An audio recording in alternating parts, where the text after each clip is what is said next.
මමම නිකම්ම වතුර වගේ පිරිසිදුයි නේද? හැබැයි මේකත් හොඳ නෑ. ඔයා උණුවට වඩා වතුර බීලා ඇඟේ තියෙන ලවණ ටිකත් හෙදිලා ගිහිල්ලා ගානට වතුර බිපන්. මම තමයි නියම ලා කහපාට චූබින්දුව. ඔයා ගානට වතුර බොනවා වකුගඩු දෙකත් මාර හැපි එකේ ඉන්නේ. දිගටම ඔහොම යමු කොල්ලෝ. අම්බෝ මට කූම්බිත් වහනවා. මම තමයි ඇඟේ සීනි වැඩි වුණාම එන පැණි රස චූදිය වැඩියාව උපරිමයටම වැඩි වෙලා තියෙන්නේ. පරිස්සම් නොවුනොත් සොරිම තමයි. මම දුඹුරු පාටයි නේද? වතුර නොබි හිටියාම විතරක් නෙමෙයි ඔයාගේ අක්මාවේ ලෙඩක් ආවමත් මාව මේ පාට වෙනවා. සෙල්ලම් නෑ හොදේ. මාව දැක්කහම සබම් පෙන වගේ නේද? හැබැයි මේ ඔයාගේ ඇඟේ ප්‍රෝටීන පිට වෙනවා කියන එකද? වකුගඩු වලට කෙලවීගෙන එන්නේ. ඉක්මනට ડોක්ටර් කෙනෙක් හම්බ වෙයන්. මේ වගේ දැනුමින් සපිරි වීඩියෝ බලන්න අපිව ෆලෝ කරලා ලයික් කරන්න. තව කෙනෙක්ට වටිනවා කියලා හිතුණා නම් ෂෙයා කරන්න. මමම නිකම්ම වතුර වගේ පිරිසිදුයි නේද? හැබැයි මේකත් හොඳ නෑ.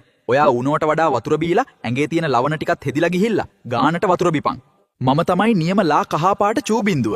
ඔයා ගානට වතුර බොනවා වකුගඩු දෙකත් මාර හැපි එකේ ඉන්නේ. දිගටම ඔහොම යමු කොල්ලෝ. අම්බෝ මට කූම්බිත් වහනවා.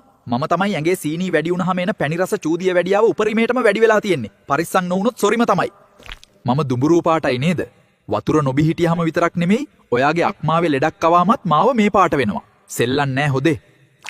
මාව දැක්කහම සබම් පෙන වගේ නේද? හැබැයි මේ ඔයාගේ ඇඟේ ප්‍රෝටීන පිට වෙනවා කියන එකද? වකුගඩු වලට කෙලවීගෙන එන්නේ. ඉක්මනට ડોක්ටර් කෙනෙක් හම්බ වෙයන්. මේ වගේ දැනුමින් සපිරි වීඩියෝ බලන්න අපිව ෆලෝ කරලා ලයික් කරන්න. තව කෙනෙක්ට වටිනවා කියලා හිතුණා නම් ෂෙයා කරන්න.